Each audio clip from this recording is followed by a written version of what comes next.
A lot of people have been wondering what critics say when something is forced or contrived, and since that word has, and spoilers will be used a lot, I think that I should explain. A contrivance is something that happens for no other reason but to serve the plot. It's really that simple. For a few examples, Rainbow Dash being crippled due to her injury and Rita didn't weep, Fluttershy pushing Tank into Rainbow's contest and May the Best Bet win, or all the ponies coming together at the exact same time in Castlemania. Contrivance alone is not a bad thing. Let me repeat that. Contrivance alone is not a bad thing. If something out of the ordinary doesn't happen, well, then you don't have a story. It really all comes down to how well a writer can hide it or make it feel natural. You know, something that Rainbow Falls completely fails at. I'm not going to sugarcoat anything. I really don't like this episode. If that's a deal breaker for you, it's not going to get much better. Well, let's get started. Put 5 points on the board and we'll see where this goes.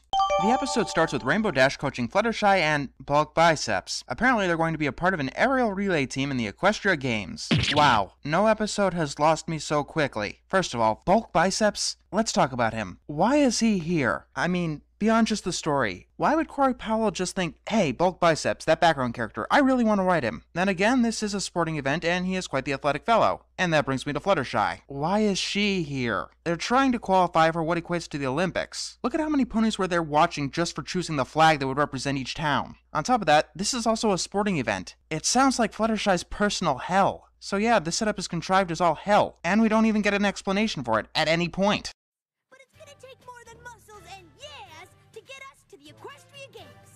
And it's up to the three of us to make sure that we qualify at the tryouts.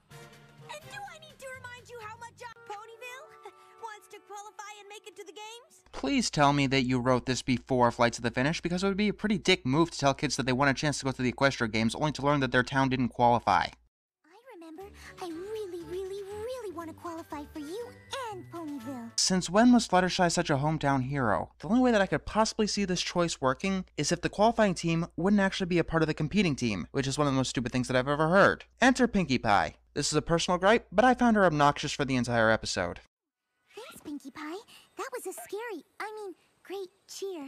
So you're scared about loud noises, and yet you're competing to go to one of the biggest sporting events in your country. I'm sorry, but I haven't reviewed an episode that dropped the ball this quickly since, geez, Town and Out, an animated atrocity. I shouldn't have to say this, but that's not a good sign. Also, Bulk Biceps has a new voice, which becomes incredibly distracting. Oh, and Bulk Biceps can barely fly. Wait, what? So the guy who easily had 10.0 wing power and was accepted to the Wonderbolts Academy has trouble flying. Okay, why? Does him absolutely sucking at flying contribute to the story in any way whatsoever? Is there any logical backing to this? No, there's not. Sorry we couldn't fly with you on the aerial relay, but the air sprinters needed us too. Too bad we can only compete in one event. But rules are rules. Okay, that's the only explanation we are given for this half-assed terrible setup. Problem 1. You've only explained away those two ponies. Except that you didn't. It seems like a guy who's having trouble flying would be much better at a sprinting competition than a relay race. Problem 2. How many Pegasi are there in Ponyville? What happened to all of them? I mean, if Fluttershy is going into a sporting competition this big, I think it would be safe to assume that every single Pegasi would be entering this competition. It's either that or there is absolutely zero reason for Fluttershy to be in this at all. After all, she barely did a civic duty after a lot of prodding. Too bad we can only compete in one event. So why is Bulk Biceps competing in an event he's bad at? A lot of people suggest that this is a self-imposed challenge on Rainbow Dash's part. And do I need to remind you how much I mean, Ponyville? 1, if that's the case, it's really going to bite this episode on the ass. 2, that's incredibly irresponsible on her part, because this just isn't her glory she's fighting for, but the glory of her entire town. I am so proud to be representing Ponyville. I have green skin, 3 eyes, and can breathe fire. Just because you say it doesn't make it true. And because there has been evidence to the contrary, it kinda makes me think that you're lying. Or demonstrably out of character. Pinkie Pie, Applejack, and Rarity are on the train. They contribute nothing to the story and can be written out entirely. I don't just mean on a story level. I mean that on a character and humor level as well. Hey, you're reusing imagery and music from Wonderbolts Academy. Why are you reusing imagery and music from Wonderbolts Academy? I'd understand if this was some low-budget throwaway episode, sort of, but this episode is a part of 2 of the 3 overarching plots of the season. This is where you're supposed to spend your time and money. Speaking of the Wonderbolts, they're here too. I could have a problem with this, I mean them being professional flyers and everything, but let's be serious. Anyone can enter this damn thing. Hell, I'm surprised Rainbow Dash didn't pick Scootaloo to join her. So, do I need to remind you of what our goal is here? We want to qualify. We need to be one of the first 4 teams to cross the finish slide. I'm sorry, but you didn't explain well enough why Rainbow Dash was saddled with these two. It wasn't even a hand wave. It was, I'm going to have this thing happen because I want this thing to happen. And I don't even know why you want this thing to happen. Corey Powell, you might want to take that potion again. Your Fullerton is showing badly. This is especially a problem because the episode goes to great lengths to show that Fluttershy and Bulk Biceps shouldn't be here. I mean, Fluttershy was terrible at flying in Hurricane Fluttershy, but she was there because it was her duty. Here, I can maybe see Bulk Biceps being forced into it, but the Olympics seems like something you would have to kind of volunteer to be in. All it would take is a couple of lines of dialogue. Instead, the episode focuses on subplots that aren't interesting and running gags that aren't funny. Wonderbolts. And Wonderbolts are the best flyers there are. And my personal heroes. I am Mr. Enter. I have a YouTube channel in which I review cartoon episodes. Sometimes I like them, sometimes I don't. I feel that dialogue should accomplish something other than telling us what we could already deduce ourselves. Things get, interesting, compelling, no, different, when Soren breaks his wing. Rainbow Dash, you scooped Soren out of the sky and brought him down to the ground, and now he's okay. Fluttershy, that was amazing. You just said some dialogue that told us exactly what we just saw. I said at one point that the only episode I didn't understand why anyone liked it was Look Before You Sleep. With dialogue this redundant and pointless, this is the second episode that I don't understand where people who like it are coming from. Especially because the next thing that happens. Then the Wonderbolts, on a hair trigger, try to get Rainbow Dash to abandon her team and fly with them. Yeah, so the Wonderbolts are assholes now. Before they were just incompetent, now they're dirty and underhanded. I thought that honor was supposed to be a military ideal or something. Some pretty intense workouts at the Wonderbolt Academy, and you handled those just fine. You put Bulk Biceps through some intense training too. Corey Powell, you're referencing an episode whose continuity that you already broke. Now twice. My mind boggles at how you thought that was a good idea. Unless you were purposely trying to get people to dislike this episode. Which, considering the comments I got on my first impressions, that didn't work either. But seriously, what the hell? That's the thing with this episode. The bad decisions aren't just bad, they're completely weird. Then Rainbow Dash decides to fly with the Wonderbolts, stated in this episode to be better flyers than her. Self-imposed challenge my ass. Then we get the scraps of Wonderbolts Academy while Rainbow Dash goes back and forth between the two teams. This segment goes on way too fucking long. And in the meantime, hey, remember during Suited for Success when Rarity actually knew what the fuck she was doing? Eventually Twilight catches on to Rainbow's plan, and then the Wonderbolts offer to let Rainbow Dash into the Cloudsdale team, permanently. Okay, first of all, that's almost word for word recycled from Friendship is Magic Part 2, where evil beings of Shadow asked Rainbow Dash to ditch her friends. Secondly, Rainbow Dash would have to be pretty fucking stupid to even consider this, because the entire reason she's there is to get Ponyville to qualify. So, do I need to remind you of what our goal is here? We want to qualify.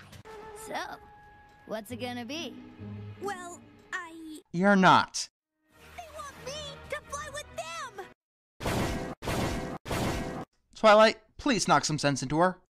If you fly for Cloudsdale, Pinkie Pie won't have any pony to cheer for. Rarity's uniforms will never be seen, and Applejack will have slaved over those apple brown Bettys for nothing. Really, that's the best reason you can come up with. Not that you'll be disappointing and even betraying your entire town. Not that going to the qualifying events was pointless. Not countless other better reasons. Really? I hate to do this. I really hate to do this. Deduct a point. Yeah, we're back to negative numbers. I mean, those reasons, that is some of the most stupid writing that I've ever seen on this show. There are a million better reasons you can come up with. Is that the reason you've been distracting us with these obnoxious side plots that flanderize all three of these characters? But I really want to fly with the best team. Once again, self-imposed challenge my ass. Also, who the hell was in charge of organizing these teams? Maybe if we figured that out, this episode wouldn't be so riddled with plot holes. Then we'd only have the stupid dialogue, non-existent humor, and the character derailment to deal with. Rainbow Dash decides to fake being injured and not choose which team she's going on. There is no way I can fly now. I'll be lucky if I ever fly again. It's official, this is a fanfiction. Think about it. Poor characterization, a side character shoehorned into the spotlight, and now Rainbow Dash thinking that she'll never fly again. Speaking of fanfictions, they found a replacement. Derpy Hooves! I have to proceed with extreme caution now because this is some fucking delicate territory. Derpy's back. I'm happy. But why here? Why now? Why in the worst fucking possible way? I guess now everything that I say against this episode is sacrilege now. Fine, I see your game, Corey. You can put all the derpy band-aids on a pile of shit that you want. It's still gonna be a pile of shit, and it's still gonna smell just as bad. In fact, that's what I think the intention was. Just like Derpy overshadowed everything in the last roundup, she probably tried to invoke the same thing here. Let's do this then. Let's play ball, Corey. I'm taking you down with me. And he who shall disgrace the second coming of Derpy Hooves shall feel torment and pain as long as he shall live. So saith the Brony Bible. It's not the fact that Corey Powell chose Derpy. It's the fact that she chose anyone. So it was that easy to find a replacement for Rainbow Dash. We're two ponies who could barely fly, really a better option than Derpy Hooves, who can at least lift herself off the ground. And here it is plainly established that the Equestria Games are a place where ponies compete for medals. Unless Fluttershy has been getting freaky with Discord, there is no reason for her to be here. Then we learn that the Wonderbolts abandoned Soren because they thought that they could win easier with Rainbow Dash. Wow, they are terrible people, considering that they're abandoning their own friends in order to win. Not just getting someone else to abandon their friends, abandoning their own friends. Alright, here's one of my petty little thoughts that no one wants anymore. Why do these characters have to be the Wonderbolts? They could just be some other random team that Rainbow ended up wanting to be a part of. I mean, it would have taken the same amount of dialogue that was used to remind us who the Wonderbolts actually were. You see, these aren't just bad writing choices, they're sloppy and lazy writing choices. Also, Rainbow Key thing. Yeah, unlike say putting your hoof down or Dragon Quest, I can no longer forget that this episode exists, because it's part of the fucking overarching plot. Rainbow Dash admits that she was injured because I wanted to fly with you both, and the decision was too hard. here's the choice. We're cool versus we're your friends. It was actually established that Rainbow would have won either way. She never once faltered on that fact. Maybe she was wrong, but the point of the matter is that she had to worry for more than a couple of seconds that she wouldn't have won. Maybe if this actually was a self-imposed challenge, and she actually realized at some point that she bit off more than she could chew, that would have made this choice actually have some weight. Then the Wonderbolts try to save face and flip-flop immediately. Yeah, once again, maybe if this was a test by them, their characterization could have worked. Hell, maybe it was a test from them. There was just no inclination that that was the fact story-wise. And the Wonderbolts are back to being good guys because who cares? Ponyville actually qualifies somehow. We want to qualify. We need to be one of the first 4 teams to cross the finish line. And now there's a time limit. Yes, that was a nitpick. Hey, look, there are griffins in the background. Isn't that just an amazing highlight to the episode? Do you know what else had all of its highlights in the background? Double Rain Boom. I don't know what else to say. I feel insulted by this episode. I feel that Corey Powell was actively insulting my intelligence. Blah blah blah target audience. This show has a certain quality of writing that we've come to expect, and this was way below the norm. From the first frame, it seemed like Corey Powell was just throwing words at the paper. There was barely a cursory understanding of each of the characters, with the exception of Rainbow Dash, Twilight, and maybe Soren. But even they were plagued by dumb dialogue and dumb decisions. Why was Fluttershy there? If you're going to put her in a sporting competition to be viewed by all the Equestria, you better give me a damn good explanation as to why. If you're going to have the friends there, make them do something important. If you're going to have a team try to manipulate Rainbow Dash, make sure that the choice actually has some weight. And more important, if you're going to be a part of the overarching narrative, edit your damn script.